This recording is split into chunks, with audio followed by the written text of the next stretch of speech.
അടുത്ത ക്വസ്റ്റ്യൻ എന്ന് പറയുന്നത് exam diet to boost memory. വളരെ നല്ലൊരു ക്വസ്റ്റ്യൻ ആണ് കേട്ടോ, എപ്പോഴും വരുന്ന ഒരു കാര്യമല്ല. നമ്മൾ ഈ എക്സാമിന് വേണ്ടി പ്രിപ്പറേഷൻ ചെയ്യുമ്പോൾ നമ്മൾ കുഞ്ഞുങ്ങളായാലും ശരി മുതിർന്നവരായാലും ശരി നമ്മൾ ശ്രദ്ധിക്കേണ്ട കാര്യം എന്താണെന്ന് വെച്ച് കഴിഞ്ഞാൽ ഉറക്കം നല്ല പ്രോപ്പറായിട്ട് എടുക്കാനായിട്ട് നോക്കുക. കാര്യം ഉറക്കം നന്നായിട്ട് കിട്ടില്ലെങ്കിൽ നമുക്ക് ആ കറക്റ്റ് മെമ്മറി കിട്ടില്ല. സെക്കൻഡ് എന്ന് പറയുന്നത് നമ്മൾ എക്സാമിനോട് അടുപ്പിച്ച് തലേ ദിവസമൊന്നും പുതിയ പുതിയ ഭക്ഷണങ്ങളൊന്നും പരീക്ഷിക്കാതിരിക്കുക, പുതിയ പുതിയ ഡ്രിങ്ക്സുകളൊന്നും ആ സമയത്ത് എടുക്കാതിരിക്കുക. ഞാൻ കുറച്ച് ഡ്രിങ്ക്സുകളൊക്കെ പറഞ്ഞുതരാം, അത് നിങ്ങൾ അതിൻ്റെ തലേ ദിവസം കൊണ്ട് ആദ്യമായിട്ട് കഴിച്ച് നോക്കരുത്. കുറച്ച് ഡേയ്സ് മുന്നേ ഒക്കെ നോക്കി നിങ്ങളുടെ വയറിനൊക്കെ ഓക്കെ ആണെങ്കിൽ ഉറപ്പായിട്ടും നിങ്ങൾക്ക് ഇത് എടുക്കാം. എക്സാം ടൈമിൽ പഠിക്കാനിരിക്കുന്നതിന് 1 മണിക്കൂർ മുന്നേ എടുക്കാൻ പറ്റും നല്ലൊരു ഡ്രിങ്ക് പറഞ്ഞുതരാം. ഒരു ഗ്ലാസ് പാലെടുക്കാം, 4-5 ബദാം തലേ ദിവസം സോക്ക് ചെയ്ത് പീൽ ചെയ്തത്, 1-2 കാഷ്യൂനട്ട്, ഒരു വാൾനട്ട്, ഡ്രൈ ഫ്രൂട്ട്സ്, ഡേറ്റ്സ് നമുക്ക് നല്ലതാണ്. റൈസിൻസോ അല്ലെങ്കിൽ ഫിഗ് ഒക്കെ വേണമെങ്കിൽ ആഡ് ചെയ്യാം കേട്ടോ. ഫിഗ് ഒക്കെ സോക്ക് ചെയ്ത് വെക്കണം, ഇല്ലെങ്കിൽ അത് അത്യാവശ്യം നല്ലൊരു ഗ്രൈൻഡ് ആയിട്ടില്ല.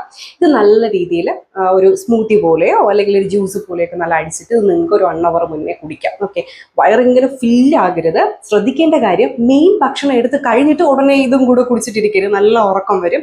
സോ മെയിൻ ഭക്ഷണം കഴിഞ്ഞ് 2 മണിക്കൂർ കഴിഞ്ഞിട്ട് ഈ ഒരു ഡ്രിങ്ക്